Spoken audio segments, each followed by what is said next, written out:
Lorsqu'une situation semble préoccupante, nous jugeons opportun de tirer la sonnette d'alarme. Chers téléspectateurs, installez-vous confortablement. C'est parti pour une odyssée de 13 minutes d'interpellation. L'orientation académique est une problématique centrale. À l'aube de l'obtention de leur baccalauréat, si quelques néo-bacheliers s'identifient à des filières précises, innombrables sont ceux-là qui n'ont aucune idée de leur future destination.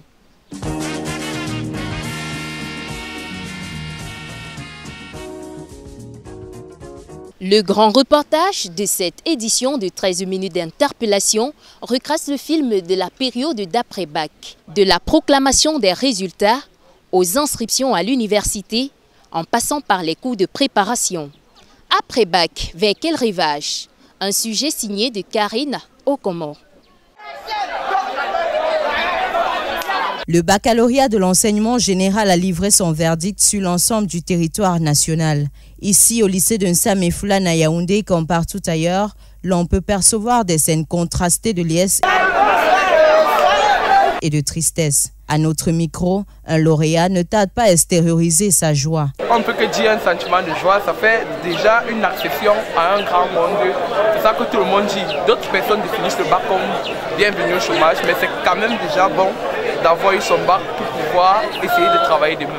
Alors que les nouveaux bacheliers sont encore dans les nuages, un représentant d'un établissement d'études supérieures s'attelle à la distribution des flyers, une image porteuse d'une grande symbolique. Après l'obtention de cet examen, il est un challenge tout aussi important que fatidique, celui relatif à l'orientation académique ou professionnelle, celui de l'après-bac. Conscient de cet état de choses, un bienveillant encadreur se propose de leur donner des conseils dans ce sens. Maintenant, nous sommes dans la professionnalisation des enseignements, oui, à l'université. Donc, je crois que la meilleure trajectoire qu'ils peuvent emprunter serait de se faire former dans des institutions professionnelles qui vont leur permettre d'avoir plus d'ouverture dans le milieu de l'emploi. Des jeunes bacheliers, qu'on peut qualifier à juste titre d'avant-gardistes, s'inscrivent dans les cours de préparation longtemps avant la proclamation des résultats pour préparer de façon optimale la période post-baccalauréat. Nous sommes dans une salle de classe du centre de préparation Intelligentsia, rien à envier au cours d'école ordinaire, tant les dispositions et les habitudes sont similaires. Le prof qui explique la leçon, le petit chahut inhérent à tout lieu d'études, des apprenants qui résolvent des exercices sur le tableau. Même la nuit qui revêt progressivement son manteau noir sur cette école primaire, servant le temps des vacances de cadre à ces jeunes gens, n'est pas de nature à les détourner de l'objectif qu'ils se sont tous fixés, celui d'acquérir suffisamment de connaissances pour braver le concours d'entrée en faculté de médecine. Fabrice WhatsApp, encadreur biologique à Intelligentsia, nous situe davantage sur les modalités de la formation, les méthodes usitées et l'importance de ces cours dans l'accompagnement des bacheliers. Avec mon expérience, chaque jour on fait le nécessaire pour conseiller d'abord les enfants, parce que la réussite passe d'abord par la bonne information. On passe souvent en général dans les établissements, on fait des petites séances d'orientation académique où on les présente les différentes opportunités qu'ils peuvent avoir après le baccalauréat. Et il est question qu'on puisse inviter chaque étudiant de chaque grande école pour qu'ils puissent passer devant les élèves, les montrer les grandes opportunités qu'ils peuvent avoir après le baccalauréat. On suscite en eux la capacité déjà d'être ce qu'ils veulent être demain. Dans cet univers du supérieur qui est tellement vaste, qui est un labyrinthe, on les aide d'abord à se canaliser, c'est-à-dire à choisir une filière en fonction de leurs passions, et on les aide donc à intégrer ces grandes écoles-là. Et comme ils disent, là passons par les orientations, par les préparations et par la documentation aussi. À l'aube de la rentrée académique, les postulants dans les universités d'État s'activent à la finalisation de leurs dossiers. On les voit qui affluent dans les services de légalisation des diplômes, un véritable parcours du combattant. Trop de monde ici à la sous-préfecture de Yaoundé 3, cette jeune fille est obligée de rebrousser chemin. Je suis ici à la sous-préfecture pour certifier mon relevé du bac et je me rends compte qu'il y a tellement de personnes que je me dis que je vais devoir rentrer pour me rendre plutôt service du gouverneur à la province. J'ai pris mathématiques d'abord parce que c'est une filière où il n'y a pas beaucoup de personnes et parce que j'aime bien faire les mathématiques. C'est comme un passe-temps pour moi. Début du mois d'octobre, Nous sommes au cœur de la période des préinscriptions, la mine serrée, la démarche assurée. Esther Billet avance tout doucement vers sa destinée. Je suis en train de me rendre à l'université pour passer mes préinscriptions.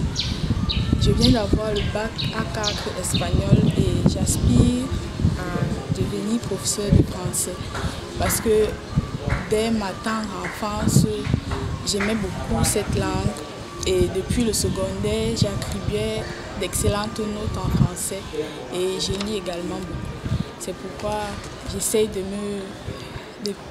me performer dans cette filière-là qui est LMF, lettres modernes françaises. Direction Université de Yaoundé Ngwa-Ekele, la plus ancienne et la plus grande institution d'enseignement supérieur au Cameroun. Pas moins de 30 000 bacheliers sont accueillis dans cette enceinte chaque année. En termes d'options d'études, une panoplie de disciplines s'offre à eux. Plusieurs facteurs peuvent alors justifier le choix d'une filière plutôt qu'une autre. Pour certains, l'orientation est fonction des aptitudes. Pour d'autres, ce n'est pas toujours le cas.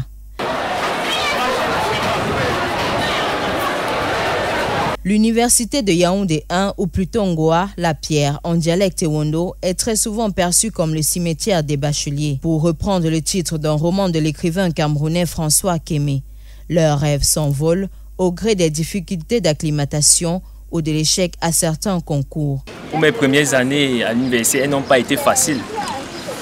Très difficiles même, je dois le souligner. J'avais prévu fréquenter plutôt les grandes écoles scientifiques du pays. J'ai compris en fait qu'il n'est pas facile de s'insérer parce que la compétitivité était de taille. On ne pourrait pas dire que tous ceux qui sont à l'université déjà ont déjà perdu complètement leur vie. Non.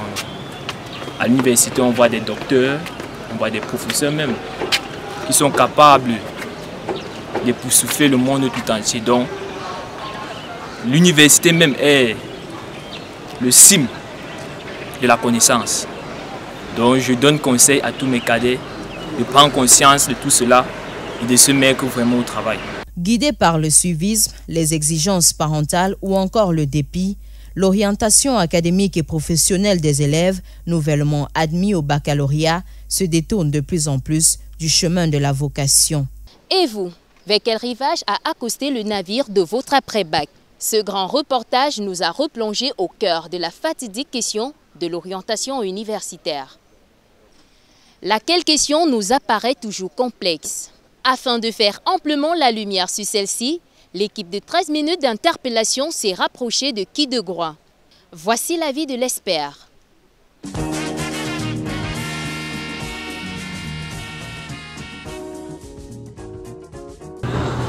Alors disons que l'orientation académique ou universitaire, c'est l'ensemble des opérations qui consistent à choisir une filière en milieu universitaire.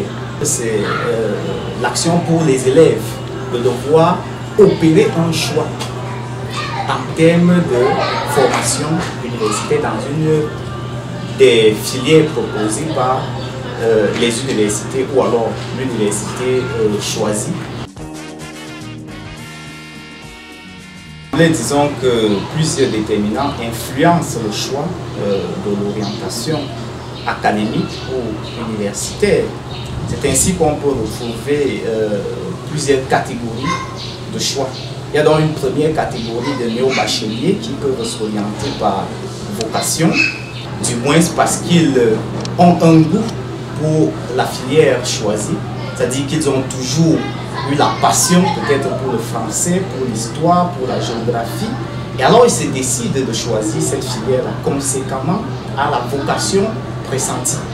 Il y a également d'autres à côté qui ont une orientation, disons-le, un peu par suivisme, c'est-à-dire que c'est dans le sens d'aller imiter peut-être le choix d'un ami, c'est peut-être dans le sens de se réapproprier le choix d'un grand frère ou alors de se réapproprier le choix émis par un tiers acteur, un membre de la famille, une personne qui a en fait une influence sur nous, en tout cas un autrui significatif. Mais il y a également d'autres personnes qui s'orientent également on peut dire, par dépit.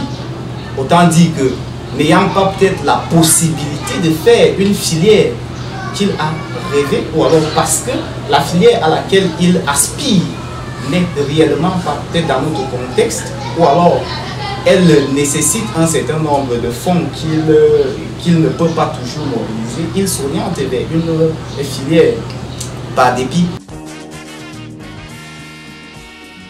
On dirait tout simplement oui et non. Oui, dans la mesure où il y a une continuité entre la formation initiale et l'insertion professionnelle. C'est ainsi que la formation initiale ou alors la formation de base, la formation universitaire de base, peut avoir une influence sur l'insertion professionnelle.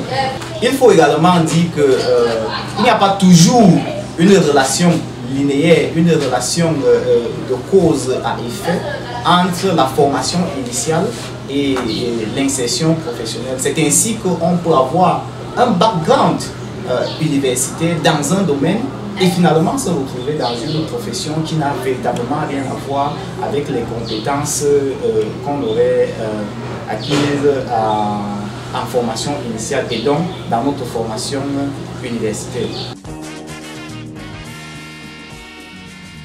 Il faut que les élèves, les néo-bacheliers, les étudiants, autant qu'ils sont, apprennent à faire recours aux conseillers d'orientation. Alors, que dire de plus si ce n'est ouvrir un carnet et prendre des notes pour graver la recette d'une orientation réussie et efficace.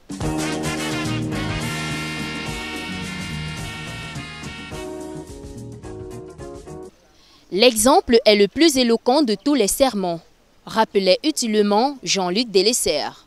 Alors que l'orientation hasardeuse règne en maître, il demeure des personnes qui ont pu se frayer une place dans le métier au moyen de leur volonté et de leur travail. De très bonne heure comme tous les matins, Christian Zhang prend le chemin du travail. À tout juste 22 ans révolus, les vacances de ce jeune homme n'ont rien à voir avec celles de la plupart des garçons de son âge. Et pour cause, il effectue son stage de fin d'études en pharmacie. C'est cette officine pharmaceutique du quartier Emana à Yaoundé qui l'accueille pour une période de 6 mois. Durant son séjour, Christian fait office d'assistant pharmacien, une tâche dont il a d'ores et déjà intégré la totale dimension. Tout à son aise, serein et sûr de son fait, tant dans les entretiens avec les patients que dans le service des médicaments, il n'y a pas de doute, l'homme est tout simplement dans son élément. Le choix de la filière pharmacie ne s'est pas opéré ex nihilo. Les aptitudes scolaires et les prérequis obtenus grâce à son père médecin en ont été le fil conducteur. Pharmacie, pourquoi? Le choix de pharmacie a été pris par moi depuis la classe terminale où j'ai su m'orienter selon les matières où j'étais plus fort. Donc c'était soit l'ingénierie parce que j'étais très fort en mathématiques, soit de la chimie qui correspondait donc avec le métier de pharmacie. Déjà que j'avais déjà des a priori de la médecine avec Afin de se frayer une place dans ce domaine très prisé et de réussir le concours initial, la recette a été simple. Travailler pendant que les autres travaillent et continuer de travailler pendant que les autres dorment. Christian Zhang a su faire de cette assertion de Magloire Ondoa une véritable maxime. À l'orée de sa carrière, l'étudiant en fin de formation est situé sur ses projets d'avenir. Mon rêve vraiment en faisant pharmacie, ce sera de découvrir une molécule qui portera mon nom. Vous voyez le bonheur que ça peut produire quand tu as développé une molécule ou un médicament à ton nom qui pourra porter secours à un patient. Un rêve a priori surréaliste, mais qui témoigne de la détermination et de l'ambition d'un homme guidé par sa vocation. Chers téléspectateurs, c'est ici que prend fin ce premier numéro de 13 minutes d'interpellation. Une édition que vous pouvez suivre en VOD sur Dynamique Web. Agréable suite des programmes sur la chaîne de la communauté jeune. Au revoir.